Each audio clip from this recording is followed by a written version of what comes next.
Hello আসসালামু আলাইকুম। কি অবস্থা সবার? আই হোপ সবাই ভালো আছেন। বেশ কিছুদিন ধরে আমার চোখে খুব প্রবলেম দেখা দিচ্ছিল, সো আজকে ভাবলাম একটু ডাক্তারের কাছে যাব, যাই চেক আপ করে আসবো যে আমার পাওয়ার চেঞ্জ হয়েছে কিনা। তারপর এই তো বাংলাদেশ আই হসপিটালে চলে আসলাম। আঙ্কেলের কাছে অলওয়েজ আমাদের আসা হয়, বাসায় যারই চোখের প্রবলেম হয় দেখা যায় যে আঙ্কেলের কাছে ভিজিট করা হয়। ডক্টর দেখানোর আগে আমার কিছু প্রি টেস্ট করছিল, আই ডিডন্ট নো আপু শুট করছিল। আর এর মাঝে আমি একটু টেন্স ছিলাম কারণ আমার একটা চশমা হারায় যায়, একটা আমি ভেঙে ফেলি। এটাই আপুকে বলছিলাম, আপু বলছিল কেন আঙ্কেলকে অনেক রাগে। আমি বললাম না, আঙ্কেলের সার্কেজম লেভেল অনেক হাই। আর এখানে আমার এরকম এক্সপ্রেশন থাকার কারণ আঙ্কেল আমার চশমা নিয়ে অনেক সার্কেজম করছিল আর আমি খুবই লজ্জা পাচ্ছিলাম। তারপর আঙ্কেল চেক করলো, স্যাডলি আমার পাওয়ার বেড়েছে কারণ আমার স্ক্রিনে অনেক কাজ করা হয়। যেটা ভেবেছিলাম, আঙ্কেলের অ্যাসিস্ট্যান্ট এসে বলেছিল যে স্যার বলেছে 4-5টা চশমা একসাথে কিনতে, যাতে চুরি ছিনতাই ভেঙে ফেললেও এক্সট্রা চশমা থাকে। আপু এসব দেখে এত মজা দিচ্ছিল কারণ আমার এখানে বলার কিছুই ছিল না, আমি অনেক লজ্জা পাচ্ছিলাম। তারপরে বের হয়ে গেলাম। এখান থেকে হচ্ছে শান্তি আন্টির বাসায় যাব কারণ আন্টির বাসার কাছে।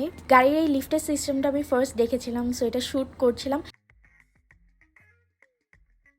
তারপরে এই তো আন্টির বাসায় চলে আসলাম। আন্টি অনেক কিছু রান্না করেছিল আর আন্টি হাতের রান্না অনেক মজার হয়। শুট করতে করতে দেখি আন্টি আমাকে খাওয়া বেড়ে দিচ্ছিল, আর আন্টি খাওয়া বেড়ে দিলে আমার খুবই ভয় লাগে কারণ আন্টি অনেক বেশি বেড়ে দেয় যেটা আমি শেষ করতে পারি। তারপরে এই তো সবাই মিলে একসাথে খাওয়া দাওয়া শেষ করে কিছুক্ষণ রেস্ট করলাম। রেস্ট করার পর হচ্ছে এখন বের হব আবার বাকি কাজিনদেরকে পিক করতে।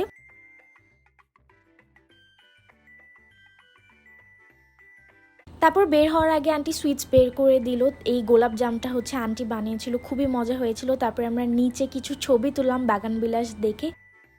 তারপর বাকি কাজিনদেরকে পিক করতে আসলাম, ওদেরও কোচিং শেষ হলো, ওরা আসলো। তারপরে হচ্ছে আমরা ডিউতে এসেছিলাম। এখানে এসে একটা কিউট সিন দেখলাম, অনেকক্ষণ থেকে খেয়াল করছিলাম। মেবি বাবার ছেলে মিলে ছোট ছোট এই পুকুর থেকে মাছ ধরছিল, ধরে এই ওয়ান টাইম কাপের মধ্যে ভরছিল। যদিও আজকে অনেক বেশি গরম ছিল, তারপর সব কাজিনরা মিলে অনেকদিন পর একসাথে সবার সাথে দেখা করেছিলাম। সবাই মিলে গল্প করছিলাম, ছবি তুলছিলাম কিছু। তারপর আমরা সব বোনরা মিলে আমাদের ভাইয়ের সাথে মজা করছিলাম। বেচারা আমাদের সাথে একা এসেছিল, সব বোনের মাঝখানে এক ভাই। তারপরে এই তো সবাই কাজিনরা মিলে কিছু ছবি টবি তুললাম, গল্প করলাম। এর মাঝে সবাই ফুচকা টুচকাও খেয়েছিলাম। তারপরে এই জায়গায় আমি কিছু ছবি নিচ্ছিলাম। এই জায়গাটা খুবই সুন্দর ছিল, ব্যাকগ্রাউন্ডটাও খুব সুন্দর ছিল। আপুকে এরকম এক্সপ্রেশন দেওয়ার কারণ আপু বলছিল যে আপুর সিলভার ব্রেসলেটটা হারিয়ে ফেলেছে, আর ওটা খুবই সুন্দর ছিল। এই জন্য আমি খুব অবাক হচ্ছিলাম যে ও কেমনে হারিয়ে ফেললো।